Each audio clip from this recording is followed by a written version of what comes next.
Montana, say yeah. Godfather now so. I no pay the bray. Yeah, here our one in the numerator outside never come. With that SP award winner. Yeah, in summer Ecoso Uncle Focus. So you Nigeria. Inform striker. Obama Napoli ban club level Victor Osimhen. Name munim si we pra. Internal she mask no debo ball. Oko Nigeria say obi abedi ni birthday a. Omo e design cakes a. Omo aye ne say Victor Osimhen at the end of the show no pepepe and akwa Nigeria say obi a e celebrity omo birthday because omo is so proud of omo my bano say niema all year for both club and the country match be obi ano or try say obeto atena okwa Italy Serie A no go King Church no ono ana a lady or hono and then you or Paris France ho ana FIFA best awards no e ba so ache kwa by 7 to 8 p.m. there na jumedi no atimi asha say niya mu ya hwani ya e be say Argentina awards because Argentina for na omunya nominations no toto na ebetimi afa abasobode men's player of the year ebetimi akọ Ediama Leo Messi, goalkeeper of the year ebeko Ediama Emiliano Martinez, na coach of the year akọ Ediama Scaloni or the Argentina 18 AJ World Cup madodom delegation no omo ansimu Thibaut Courtois, Karim Benzema and Carlo Ancelotti we and 3 personalities are omunya nomination omo film so ye into omo nam kwan so a omo eko Paris for enyumre awards night so na enra Sunday FIFA omo legends no dodro na eko hospitals awodo a ewo France Paris na omo kokoye adoye enti enra yehun Alessandro Del Piero yehun Jeremy Injitab and a former Cameroon and Nigeria omo players awodo na dodro na etimi eko arena honma hospitals awo Paris de omo ko chiniye ekoye donations awodo edi my patients omo enso ho yenko Chelsea aso say Grand Porter Chelsea fans no yombe somo take ene say papa no ya sake no na till date yenya official communique say Grand Porter ya sake no nemo papa no say na headache ni tipa ye pa Chelsea omo training grounds any players awodo omo ho when say Chelsea more signing to say first team players no omo 31 ama Grand Porter as a players no draw so what's your man there? I say take time and some will be a X-Man just minimum or squad that almost size in Israel. Kakre be a betcha biado now omotimi afa no mo dey abodman name 31 players there am ording Eddie Emma Grand Porter Eric Ten Hag and no other and otimi boy United 6 years ni na omo NG trophy after Jose and no na Carabao Cup no United 8 year Eric Ten Hag also way Ebema United players no I am more hungry and go from Paul can say they am say celebrate no e kama ko so omo ye okay omo person magic trophy bi abi na Ten say there be wembom ebe ginger boys no emo motimi age more trophies ho and na David here by virtue so much 2-0 into people clean sheet 181 clean sheets and a goalkeeper wotimi ada I won concede goal at Man United and a place ni ana obia asa ne signature el ni jersey and that Oshema United etim AJ Carabao Cup no Arsenal monitor Raheem Sterling I said onye so happy in performance no enkoye with Chelsea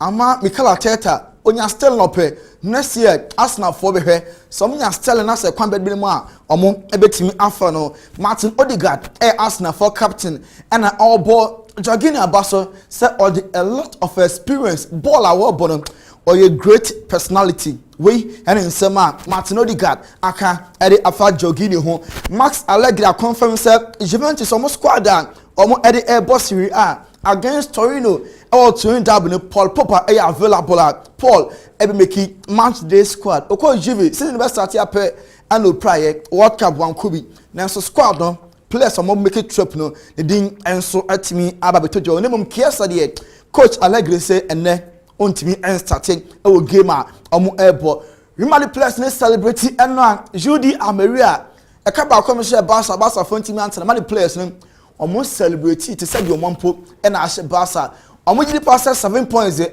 ne tete enyet na kra omo betimi age league no amana yeye ntimi the players no gidi pass league ne de omo ebetimi age Salah agent Abera Beshe claims they make around all the tablets as Salah Liverpool team qualified for the Champions League Obeja club no hako or say sabi same hunu Boston meka yetia yemu ya sumu because no club ya enso enim award na dey sorry Klinsmann Germany national team coach Dada wa coach Burnley Football Club wa Bobby so pen and South Korea appointing a say ono enemu coach until 2026 World Cup be over there the next 3 years and Kessben the because so na waye on mine omo manager award winner Osman Monkofo Cruz wa wadara ma fancy okay the besia na yakofa local stories no kakra na jise yefa commercials kakra bi wetin the messages kakra aba 0551444933 0551444933 na yakenkan ewudumadi so enso de amamo ye dai ho ba kakra bi fa commercials na fi Kwame Miki the local stories kakra ho no enso abre pamcho ye bazisia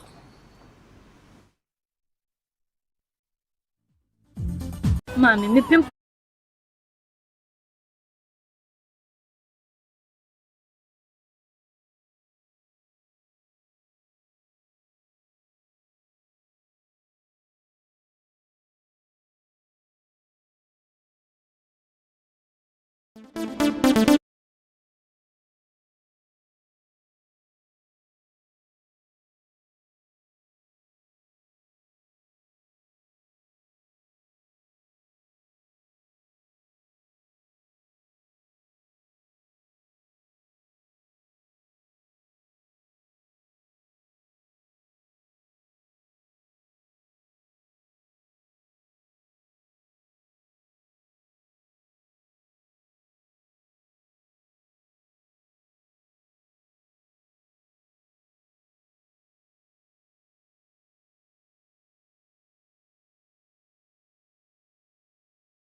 Kone has kwa inti hin wa ni ya yekofa manifesto na babere baby anye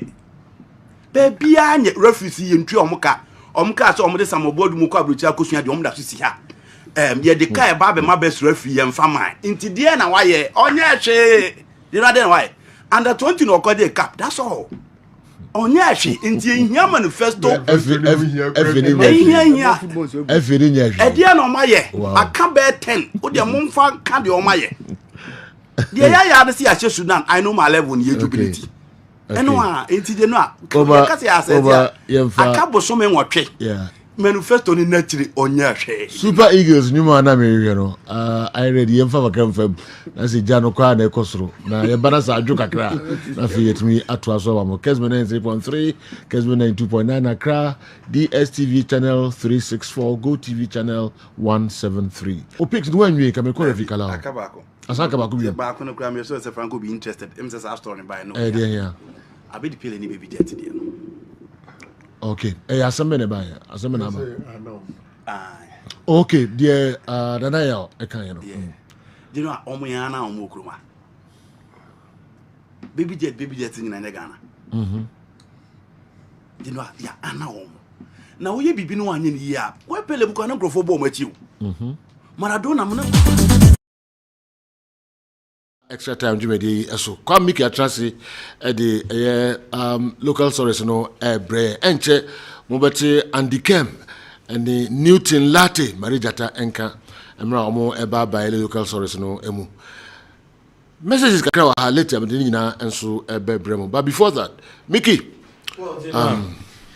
yeah, the local stories how do you about the the Bremo extra time Jumedi so be sha say the free Ghana Premier League Wednesday games how do no enso so na Gold Stars o many in so atremine na bebo e wo baby ni dance park referee Eric Sefa Entry and my appointed as the center referee I will be the ASR game no e Diana Stars and so ne Ken Faisa na bebo I want na Ajiman Bedu Park referee Maxwell Hansen and the best center referee Kotoku Royals many dreams and so and a airball referee Maxwell Owusu center referee for the game and so Wednesday na no Great Olympics many has and a bebo Wakra Sports Stadium referee and as a FIFA referee Julian Nunu on the best center referee out to you any Mediema Sporting Club and a airball so much Eric Owusu Prempe and I'm appointed as the center referee Brekum Chelsea ni Samates ena airball referee Ayamba Ibrahim Ibrahim and a center referee for that game Legon Cities and a Tamale City and so ebebo Frederick Samina and the best center referee Karela ne Accra Lions ebebo our comeback and a referee Hasim Yakubu and the best center referee Sante Koroko and the Bechem United Okumase Babayara Sports Stadium referee Clement Inkunia and the best center referee na wedi amasa game no etimakoso yamfe ni nche doma obekaya over the weekend the MTN FA Cup game bako etibikoso e doma bra Kumasi Asante Koroko kopie mo nsemebre na ababe todwa and am so coach Kumasi Asante Koroko coach Zebo e complaini so ntia se wotana onumu dressing room na eye Ediana Stars fans wo mo attack referees no enya dia eya dia betimi aboa Pierre edema Ediana Stars Bobo Conivans upon enyamu chechemu ede amayen you know that sa allegation if in a Caribbean kotoko a bad loser with all due respect that be omeko bia ombedin kuku bia omunya semka and the omo kan bia na Caribbean born a boy show mo FA Cup na yomo film no and e bia omo kasa no as a club no bia ni wa e course wo stand anymore. You renege your share on merit at the NYC. Not at all. Born away, no. Get the referee out quite again. He said, penetrate in my clear penalty. In your it's on your first one, in your second one. Referee one, the another car. Last year, Kumasi. But you're playing me and some referee a boat, edgy now at the Diana Football Club. They will leak with 3 penalties against the Diana. Against the Koboda against the Jerry Go Stars. No, come on. The performance, they do that they do. Evans upon Kasama for the Mediana South Sadia Tuja, Sansama Kumasi Asante Koroko, Kika, say a bomb boom crofo, our dressing room boy attacking referees on Yen Creda, no more Kotoko, your bad losers, victim and Abba Ede Mediana South, there was a Koroko, it may accept, no Kodanchen, a beto just say Kumasi Asante Koroko, or Jiren video analyst, and so no, there a police for attacking, our stadium, and also so Evans upon, also no Mujra hobby in Chichimo de Mayeni. So be again, and I'm like to say, Ghana Police Service for more domano. I didn't pay for intervene. In common video analysis, no, video analysis, no, Kabata Chinatu. Slapping the police officer. I mean, Ghana police officer, WhatsApp also, or Jackson, on press any charges against Kodoko video analysis. Then Kasabi, you need a couple to be like Kokobo police now. Kaseka was the normal Jackson. But the Koko, the Kodoko, the media analyst Kobo police, also Jackson. Then they got about Monka already. They are quite an interview. The police want to quite check Aquana. It's probably on Bako Canada before phone. But very different in quarantine. The police in the say, were just on press charges and honest you, the dear crown. The Naji wants to take that decision. And come back and Papa. Evans upon a customer for Edmediana Stars Bobo Kuno, the Munchima would draw what they Amayani, Yantroso, about that story. So, my finish Great Olympics Bobo Kuna say, Tahiru Brahma, or a former Great Olympics player, was a sabro GDS Emmanuel Ajimambedu, I was also son Ajane. This is not taking him, so on Twasu Siakai and former Olympics Bobo Kuno, once a son Ajane, non sanso and back bium. So I have a player over for team, over from coach today or Timmy Jacob Bill. Also player no buy for team in the amount buy. But I see a pump coach now also what your team now and there. Maybe they are meaning Yabina. To all Sandra, but let me say me team in Kadia, me Panachos Olympics team no. Team Bia Uba. So no Bob which the ball was a bagana. Olympics team no. So beyond for so Olympics no so over. Kotoko has but so Olympics team kitoro no over. I don't know nyabutre na on bot team no for team number first and I say we go cap dinner daddy. so yɛ ne saa deɛ a ɛbɛboa ɔno amu na ɔngya amuna ɔkɔ no coach ne kɔ de ɔno so kɔ Tahiru Brahima, former Great Olympics player, ne nsɛm ɔde ato dwa no sa so kyerɛ n'adwene ɛsɛ ɛfa Ghana football sɛ de sɛ Ghana football esi ɛteɛ no ɔsɛ ɔmo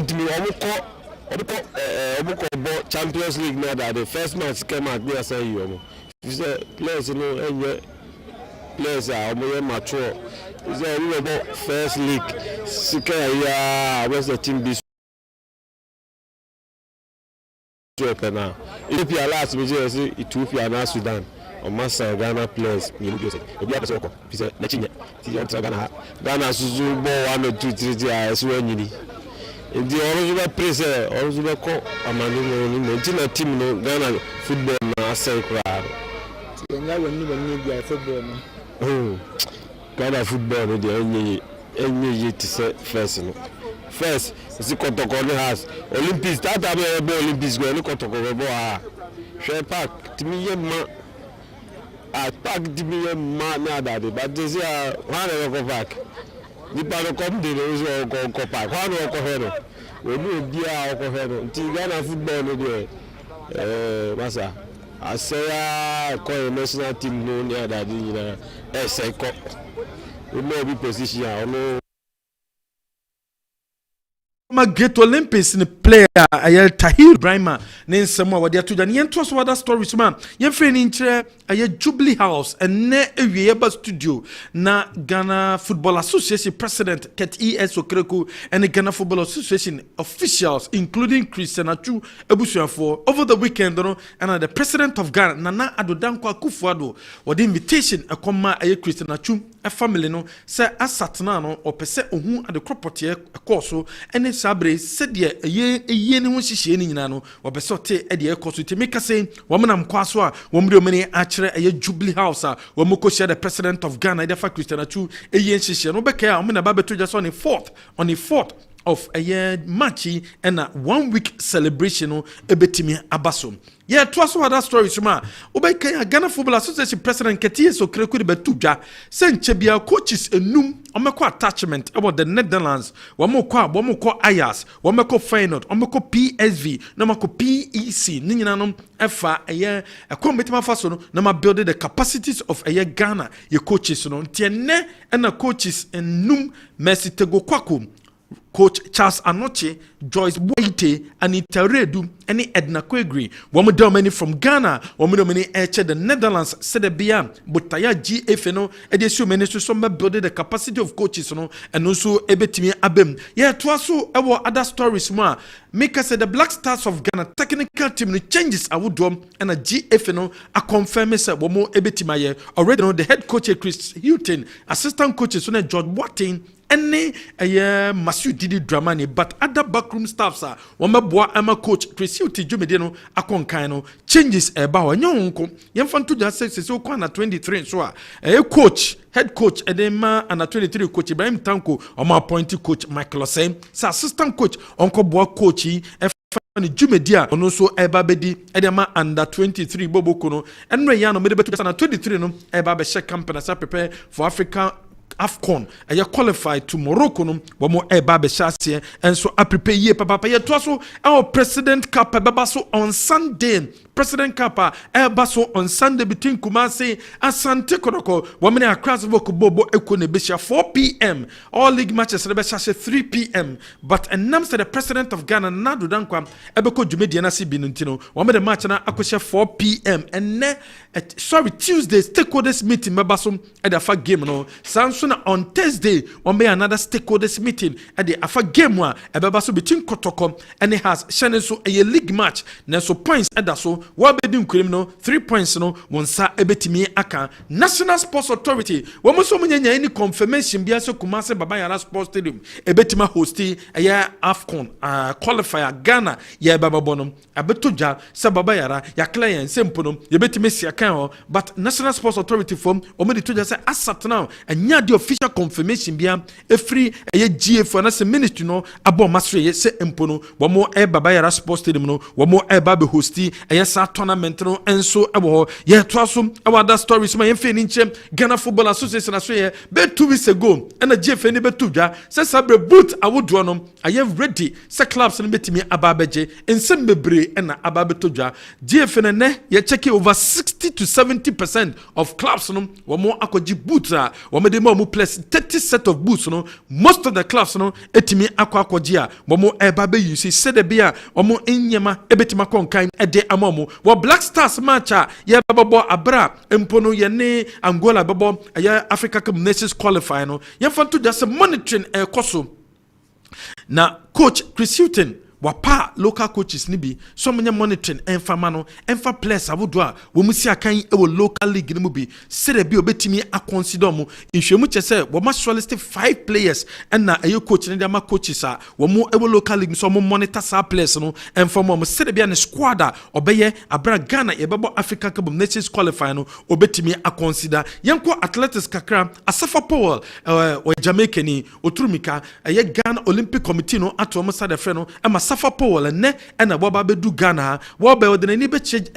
Cape Coast sede bia ne nchi ho na ogidi se free obekọ na fe Ghana Olympic Committee enhihie bia bo ma ye de to sede bia ye miriketuo no ebetima tumpon no seminars awodo no Asafa Powell betima beboa etimi aye ni nyina enso de maye Ashanti Regional Circles Council no say IMC no Jumedi edition musa no o ma extended to a year March ending nan kabato no baba so but wo mu gidi se nyema hodo wo so mutimi yem na betimi ama legislative baba so no wo mutimi nwie to ma extending it until March ending of March no eno betima makwan e ma sabre wo metimi ama abato ne ti baba so general boy a few stories e bobo no and na wie we extra time Jumedi so yo dia kano ebeye nchechemu kakra we no ayana fisem no na kwan da ho mabedafo chechim kakra de emaye na afi nonum epeja yemu yenye messages kakra bi amode aba na afi yento adwumedie no so emfa mamo good evening Sir Joe.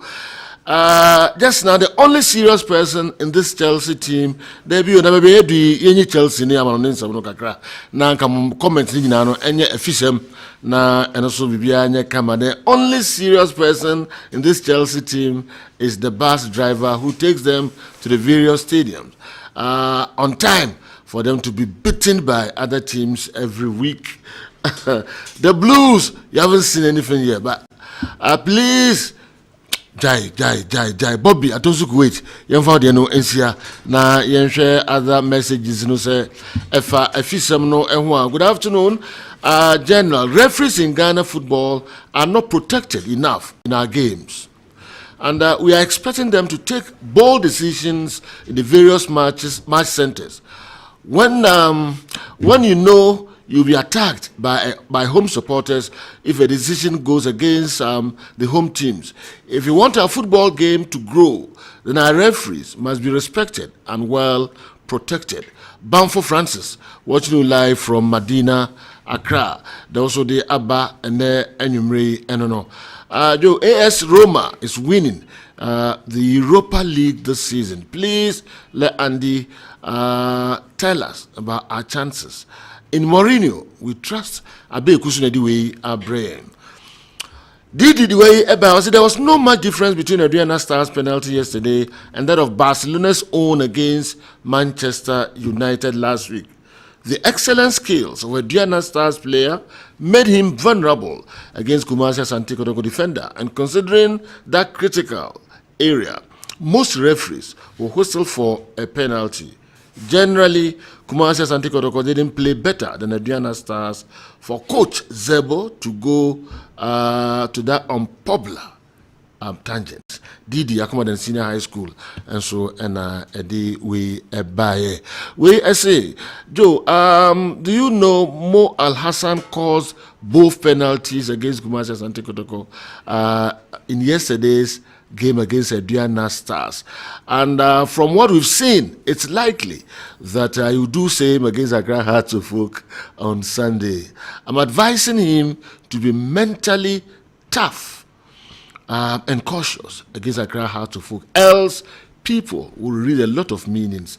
What's the meaning of this message? We every tenako inda, tenako inda, udi free tamale and so ena abre. So the body kakano and the kemo has also and a Newton Latte Marijata and so ewa. In some the go Mamisha sim from free and the kemo. Then I did 2 Jaffa on 7 dozen. Yeah. Abrante na also Oshe Emmanuel Adjuma Bedu anim so be san back to Olympics no to nadwenim. Enya de Adjuma Bedu beba back. Unless something incredibly happens. Let say you be statistically no joining Great Olympics for a year. He was part of the team that won the G6 for Olympics. About 11 games, nya 2 man of the match. Me hwe mu kire say one coach in some more games. The reasons I'm aware of that, but I think they feel certain performance number fame. Coach then the game our boy started, he played, and after the game, Uncle Yam farmer team no. In the morning, almost Sunday coach in the message say Monsi training grounds view. Later, almost say coach and resign, or then assistant coach and resign. I want to believe Adjuma Bedu take that particular message. Yeah, okay. Yes. Okay. Adjuma Bedu take that particular message and respectfully. You know, football and then I can Saudi Arabia sem. Why Casa Luis Suarez akuduru Gremio, Fernandino akuduru Atletico Paranese, Daniel Alves Echo Pumas, David Luiz, Felipe Luis. All those guys are playing for Flamengo. Yenya players omufra brochira babisi akan. Their respective local clubs, just to add up, just to add the experience. You Sulali Montari last season, Hasselhoff, Yahu Bafuja in Kotoko, Yahu Asamoja Legon cities. At least, so when Timmy are up in terms of performance and experience and certain things, players no better put BB and grasp something from those experienced players. In any performance, so for you to want a coach. Someone for player and a mobile player and better respectfully player and a baby son and say what is actually wrong because player be asked to lose to former and you know for me it wasn't a sign of respect. Inti Adjuma Bedu say onye no nturu dina so resign but as a journalist me investigation and I don't think the level of disrespect that Olympics in penning for a yediti Adjuma Bedu no will let him come back. Inti me ne ya adwen say yes you could also and not go as here. There are other clubs waiting to contribute to them, and I think say Olympics are man that needed respect after those 11 games now. There's no need to go back. On finding other clubs of associate can be on finding other club or to be team showing that respect. Minka say football no so won the team I far more there be. Yema of few minutes, 15 minutes, 20 minutes at least. Add something to the local game. Saudi Arabia, Eva Benegal, Cristiano Ronaldo, and a lot of other players. Nanone Luciano Vieto, and so Eddie. Omunina add up to the league, no, a year kama, league in a year fe. Inti see a young former blaster player in the local league. I think it's a step in the right direction, but the respect no here and I am for momo. So person only better you man to be sit down with the player, discuss with him, say, you sure more the bonnie and say Adjuma. Yeah, GDN say you have to be part and parcel of the team. You have to be integral member of the team.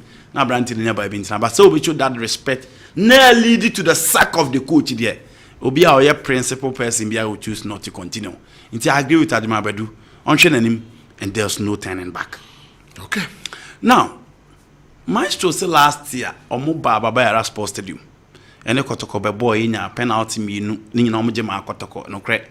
In figure Boba saying in the 61st minute, and then Mbella so 62nd minute, and then Mbella so Boba saying in the 81st minute before Brighter J Ebe cartoon from Emmanuel Jemfi Cross.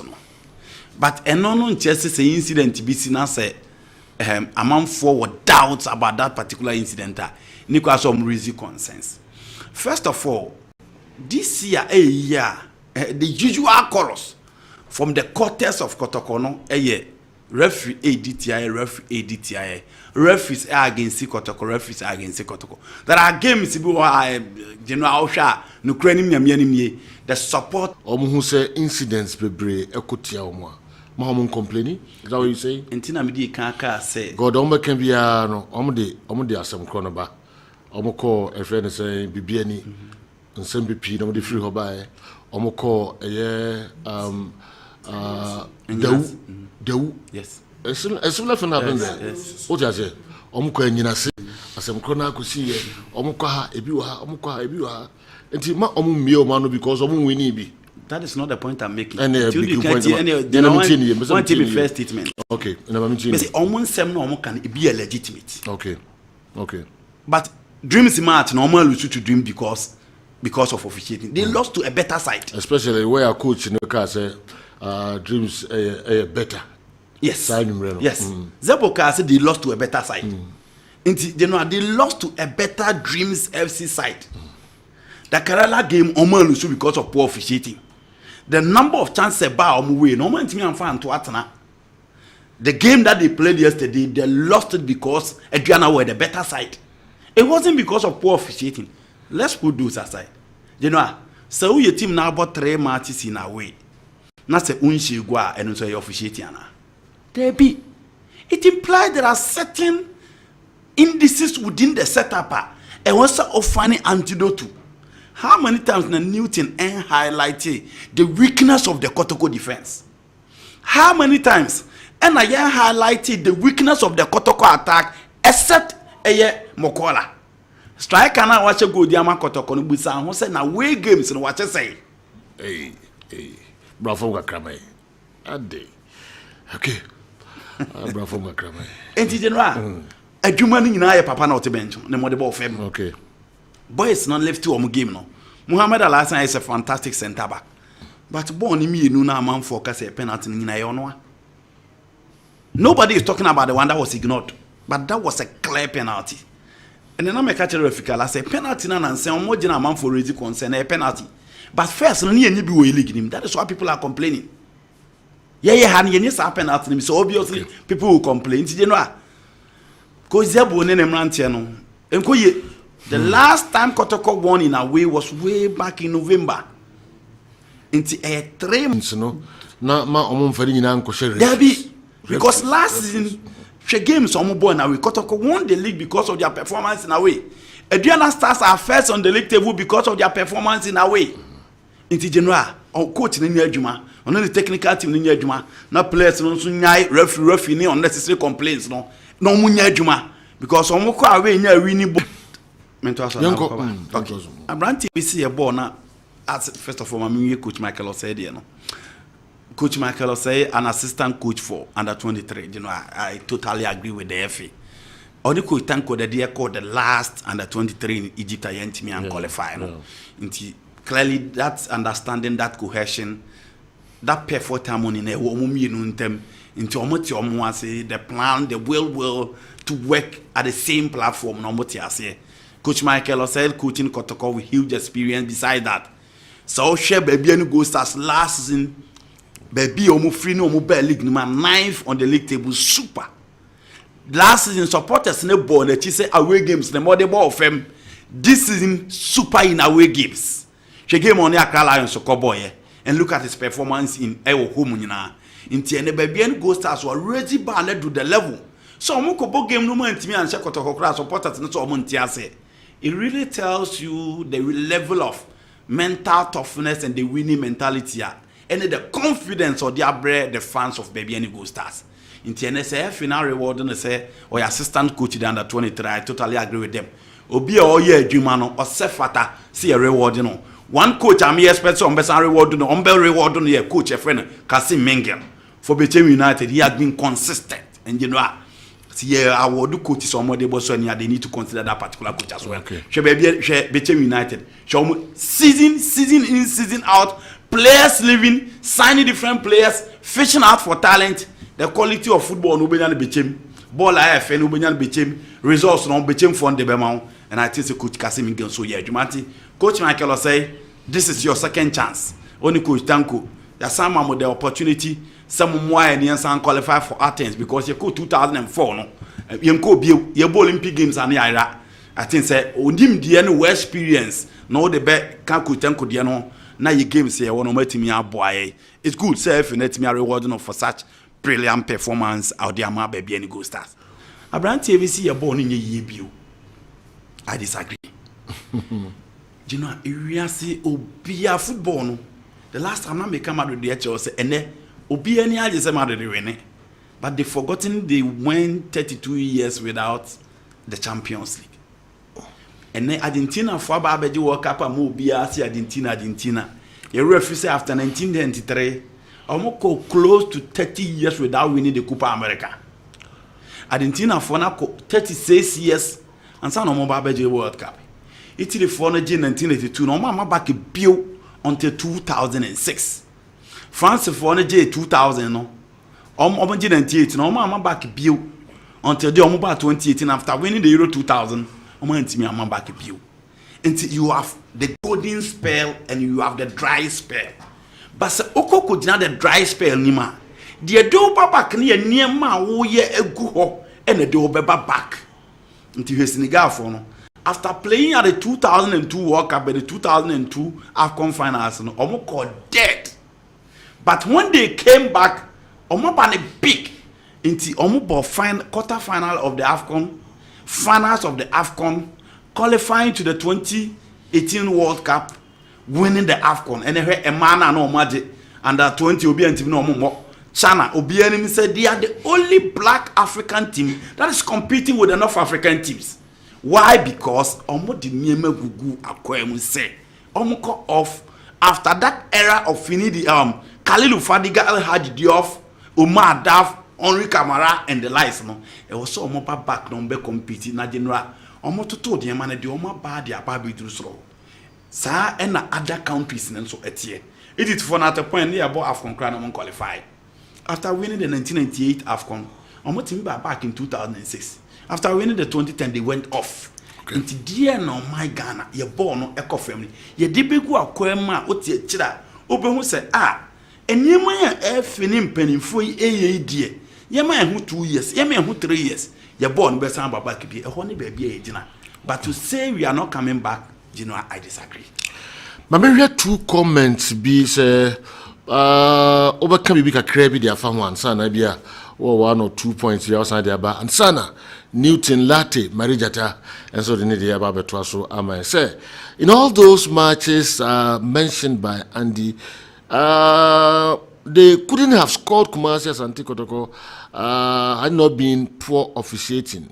Okay, last season, Kumasi Asante Kotoko won only 6 away games.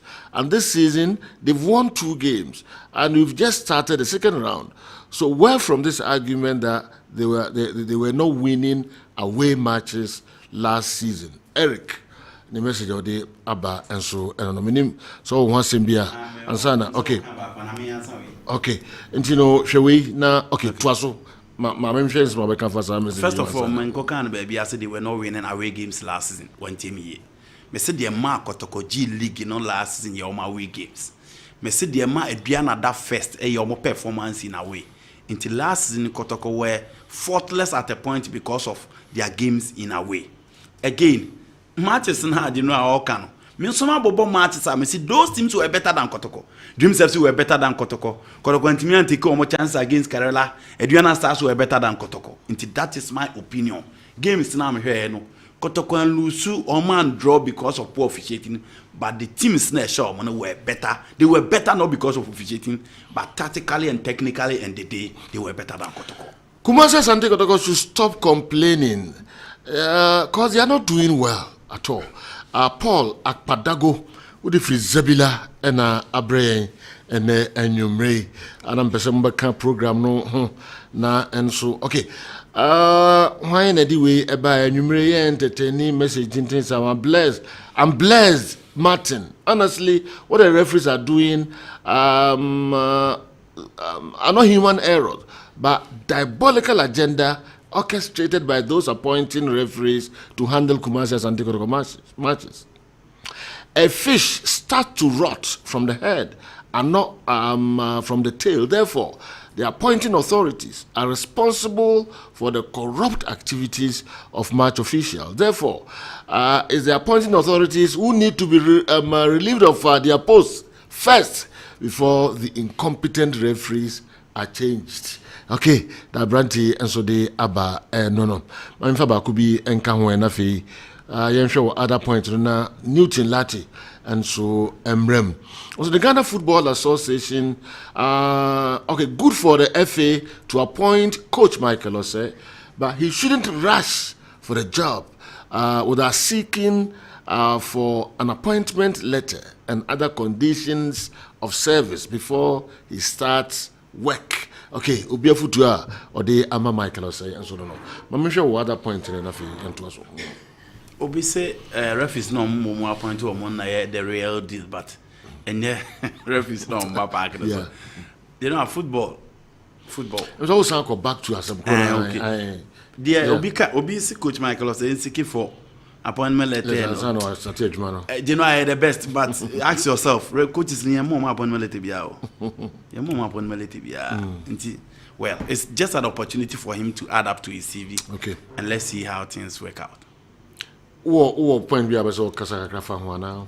I'm a panasa media. Futubia na Obiso de ma more lassa. Yes. On your mentally tough.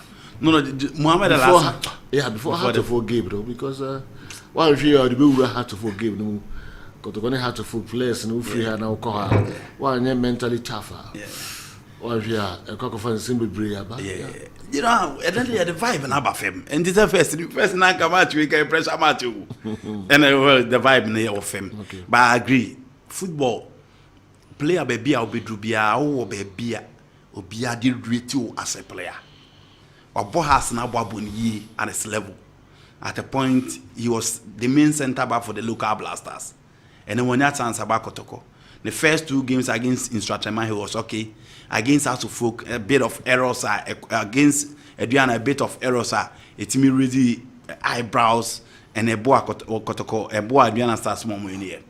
This is a game against House of Folk. First of all, you try to prove a point. To prove a point that players no on maba ababeto na yeja okwanu they are not better than you and only one. To prove to several supporters some believe we say omo no omo nyaade nti ade nti na mpanimfo ama okọ, you prove to them.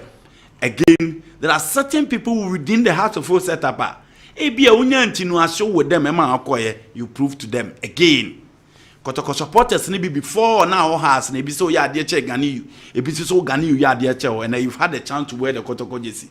Again, who show quality to them. So it will be a big game to Muhammad Al-Hassan on Sunday. But I mean, so no as a player better than say assess no evaluating on. Now I cycle on say game ya make or say me relax. A game or say me take it cool. A game or say me bomo bia say me or top. But say me rational me my pressure for me, I'll be exposed. Fortunately for him, he is not playing against Hartford or attack near sharp. He's not playing against Ishmael Ado. He's not playing against Prince Tego. He's not playing against Mahatma Odu. Or he's playing against a Hearts of Oak team that is still in construction. Or attacking you so sharp and with that level of experience. Okay. Me expect so bit me a standing to the test of time. Muhammad Al-Hassan also psyching home. Minister coach is never psyching and the people around him will psych him as well. It's a top game for him. And you better how we see a perform. Newton Latte. I won't blame the referees for bad officiating. I think the announced exposure is the cause of it all. Many referees were banned, and so some referees who were promoted from the lower divisions were not prepared enough for the top division. I think the referees should accept all the blame in good faith and work towards that to better our league. Watching you live from Enum in the Eastern region. Yao Paul, Sir OPD. Oh, okay. I wish I addressed that tomorrow. Oh, okay. I wish I addressed so that tomorrow. Yes, me metro to okay. Then be a better reference in your address. Okay. Enum Eastern region. Some of where there. Yao Paul. Number china. Yes, it was some number. Newton Latte. General. Yes, sir. Yes, General Medasipa. Now, my member Coach Michael Osabaso for the appointment now. Okay. Behind Abasobodi, you know, me also reminding you say there were a half season way now. Ama when your opportunity I also join back Coach Tanku, and so we be any adwuma or man and free honmo. Because at the end of the day, season end mo and man for better say akasa mo analyze the oko bibi any kokoye and half season no the way Memo half season let me now national team putting for us after back to the technical team a very very good call. It also shows adwuma wo ye bia no mpanimfo de tua in fact o deserve but me key a caution am dem coach Michael Osei say na adwuma was start ya wadua no fefefe e wo bibia ni no omani nwie na bibia ni for so ntimi nte so aba ma enkoso kwam na nani enkodi national team na chi na at the end of the season no ya hwe bibia ni a enye top 4 na mum na yemfinfin ho e ba sa mo nkai no hwe ho national team no omo money din say na ma appointment ya dwuma be ye omo dwuma ni sipo at the end of the season cause dwuma no di ya de afred national team pepe ntima ni remfi bibia ni no for that tension nko national team black meteors. Yes. Wow. Me free honom no na me hwe coaching education GF4 ma coaches 5 e kwa question ade aba gino ya na metaka say coaching no enye djuma ya na eye fakotena it keeps changing each and every day bia no ya na change sesanensa uni sa teta ye kan ho asemi okọ Pep Guardiola ho ekosiade edi how okọ club ho an attacking coach and of course me ho a defensive minded coach ena ene odi edi how obenya other managers Zidane okọ Ancelotti ho ekosiade kakra no aba you know say oye coach ni wie na wan tobo ase answer refresh ho each and every day ya na entwaye but the ewom pa ne say you know ombeba na wan yape ye coaches na di ye nya impact ni yi se jefe atimi abomodin di coaches we say ekwa akosuande de a ye club owners no general omon refresh mo na omon ma football principles na say there's no coach obetimi de one season aye miracle they need time and trust no matimi aye adwuma no 2 seasons 3 seasons 4 seasons kase mengo this say obechem what do you call 3-4 seasons in here you know so me I feel say education mo do mo kwa akosua o amanone aba no ye benya impactor ye pese hu say ene coach Joyce Baye or Accra Lions 4 seasons impact way no watimi make you hono enye say ne okọ hasa ne yi nadi o kira na the other one so akọ kotoko ne yi nadi e basa impact no general ye hunu it will never be visible so omo ba eferin to omo boss na ye club owners ye CEOs no omo to omo asem for omo go through how a football a change the other day ne ye carry musa asem na me catch we say football coaching to say medicine Wimus Dr. Nesopuku yes doctor waba around my free waba Ghana sure and I make say at so akwa medical course we are na the certificate na akwa to them no mo betu so obonten say oh me doctor after 5 years your ma pan ye kra unhu ba bia what be fan now they are teaching you need to work because the job is purely practicality so your coaches you know general afin say omo ba they should start working na emphasis no e be etimi spread across the nation me opinion on that all right now we must mayema wakwaba yes Dr. Nesopuku na mo amoni gitilapia hono na wabe se motobi gu freedom ebe short ansana na ni akọ obedi be 1 month ansana mu apa ebe short kuma yes yenko intro Chris Hilton at me ama local coaches be assignment say general your players see when he said every club will be a 18 team league able will be a register 20 and a week you know omoko campaign 20 no na 18 di akọ team sheet no so 18 times 18 yes number of players at boy local league na Chris Hilton say oh here emu enumpe you know afin say wetimi de sa number na to no a blessing my league no so see me obusa me anasa me kase o kase me bobo ye players dia top scorers to be last season we here no see the other guy belonged to a foreign country in Bela ya wano na mu kra na Togo for no so this time ohwemu kwa na olidi kotoko ya another similar situation ono so see a foreigner na oko other departments like defense na general obenya other emerging talent omoba so I am sure say local coaches you know almost scouting animu ho and omuntumi enya bibi papa bi enfam free o national team no I am not saying say any quality attackers but the standard of the blaster here can you look at strikers here I can never be confident in telling somebody say quality blaster the burden of responsibility grow on to me but other areas like defense urban midfield hono I am sure say locally you bet me approve the bidia call me warning kakra me de makumasa sante kotoko come next day against Bechem United and your class of folk say and you more last and a general a committee penalty no a system no and a committee penalty no I say system in the committee penalty no nenye more last yeah system na ekutwa and I kupia General, on say Adanomeka se Kotoko she Kotoku 5. But one go na dikumi share ye no. And on kwa kan se bebre fa Kotoko defense no. Mo last na or try so be cover obi. Unfortunately, no. At the police in our duty, they took on our to us even a nipa. A similar situation. Okay. And yet on no pay. But the system demanded at that time he had to be there. Okay. And of course, was two similar situations here. Back on a left back in the hole, back on a right back in the hole, and a kotu more lasa. But the TNS say, Ebiana Kotokofono, a Diana and remind you, General. I am still emphasizing on this. Say, at the beginning of the season, I'm right back, I'm left back. Now, when you're ready for the league. Okay. And yet, and we're doing a game, it's been repeating itself. Every coach be a kotoko bar. Coaches need be sometimes or more discussing games, no post match or can back to 5 drink or the 2 and the 3, no, and you're right. And you know about back 3 or between said sorry, Doma, some bit me defending in 5. But more defending in 5 no, or more baby so someone I 5, not a momba, Zomba Babiana coming and so the system no a question where is the right winger? Where is the right, the left wing back? System no booster those questions, But omuni ho, so more last showed up say, I am here, and no kofa ole. So what the those errors, systematic error no kwa. More last Sharif Mubarak, one of them, beka kokoso happening in IBM. So they need to repair the error within the system. As an individual, as an work effectively. Was that tackle not a penalty? Should they always incite the supporters against the Ghana Football Association chairman? When Kumasi Asante Kotoko wins, Nana Yao is a champion. But when they lose, it's the GFA and Ket Okraku. Haba.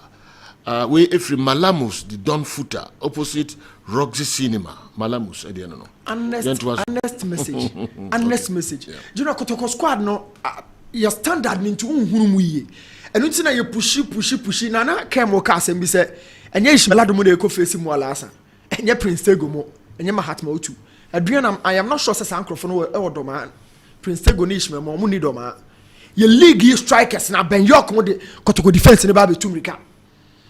Yan Chase, you change Meladumo, Mr. Doma, Ishmaladone, Prince Tegone, Mahatmo to Muni Doma. But as a Mintan near Richard down some more, Edomu Tumrika. But Chim Tumrika send Doma attacking. But Chim for no more Wednesday midweek.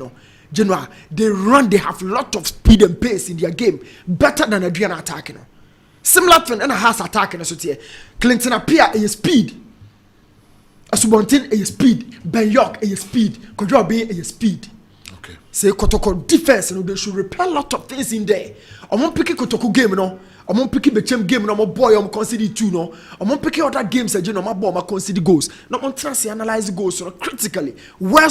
How do we concede these chances? How do we concede these goals? Analyzing, that's just a pattern in the same thing. Made there, simple advice I'm the team in the say. So me team here winning against Bechemo has a focus and your more attack and your more method and your more defense. Okay. My name is Obepe Bako Ede Akaho Ansana. General Major Mwako. Okay. Ajeku Atonsu Ose Joe, why have you not been reading my messages? Have I done something wrong? Ajeku Atonsu. I'm going to hear a message or say mankind, you know.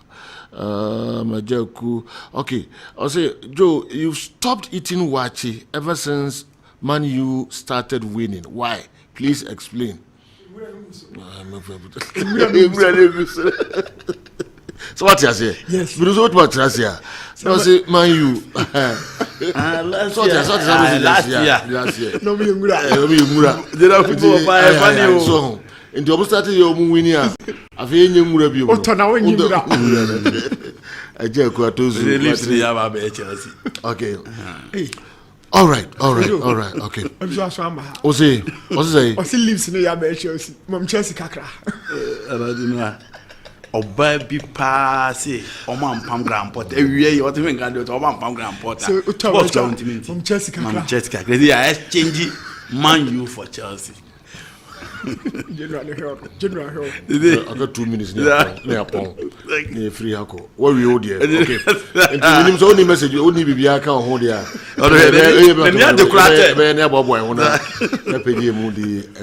Joe Kumasi Asante coach is not good at all. His technical knowledge is below average.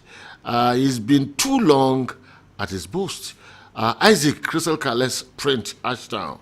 na je kotoko coach no oni Zebo wache as oni Porter let's be fair to ourselves na omoka say na onye local ani oya but you know this kind of work Zebo forget about Kotoko League table no omodaso but you know check the total performance of the Kotoko team and check the players around now check how Omusi performing in the league. So imagine say if we were to be our own, what would have been the discussion about that particular coach? He's not performing, and for me, also because of materials. Your league team na apart from Eduano Matchum Kakrebi, who we knew one it move from 9 at over 6 and now 5. But it's all Mundo attack will call up. No, comparatively. Emraso say Peja Yemu, Emraso say Peja Yemu na music live. Bones, Music Plus. Bones and a day ebe brain. But you move here and you feed in free akra Kessben television. Nemu masma oka na mama mira hu ye papa. Say auto watcher. Wakache watch run say Oma Chelsea kakra. You know because of who intimatry answer. And I said eko. Yeah, the ground pot outside. Chelsea mu watch this. Oba mira. It's a hopa. E da munyina si Music Plus up next with Bones. Yakramu.